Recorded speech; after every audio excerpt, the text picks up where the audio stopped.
One Australian business adopts AI every 3 minutes, and a recent report found that 41% of Australian organisations had adopted agentic AI, with another 50% planning on implementing it in the next 6 months.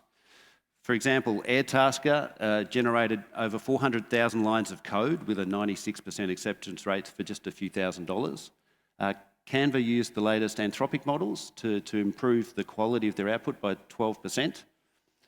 NAB's trialling agentic AI for both its colleague and customer interactions.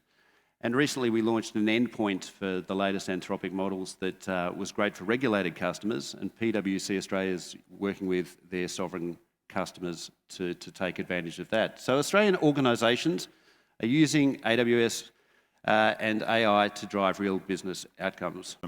At AGL, for example, we are certainly adopting AI strategically, but also thoughtfully, and trying to apply AI to all parts of our business, from asset generation to helping with the energy transition, which you touched on, across our wholesale and trading business, which is really a data business, and across to our customer-facing tools and technologies.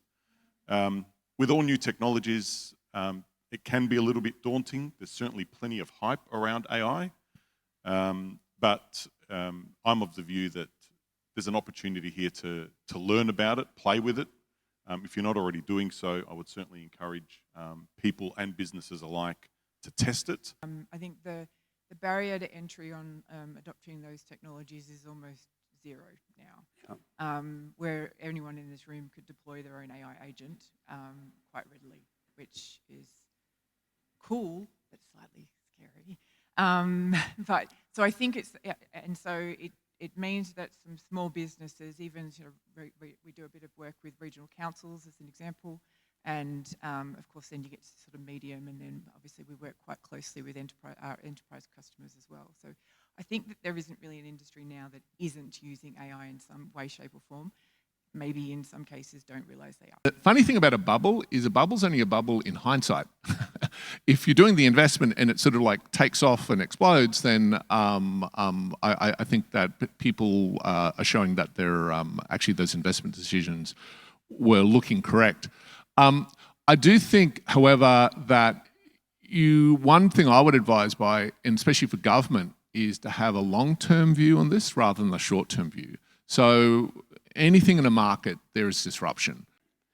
There's significant discussion about AI's impact on jobs and the workforce. How do we ensure that Australian workers benefit from AI and are not just displaced by AI? I think one of our advantages is the skills that not only are we able to produce in Australia, but attract to Australia. We've got very strong immigration pathways, and when we look at some of our deep tech companies, you know, some 40 to 60% of people who work in deep tech, especially early stages, are people that have come either through student visas or migration pathways. And I think that's a very exciting sign that we can continue to attract highly skilled talent.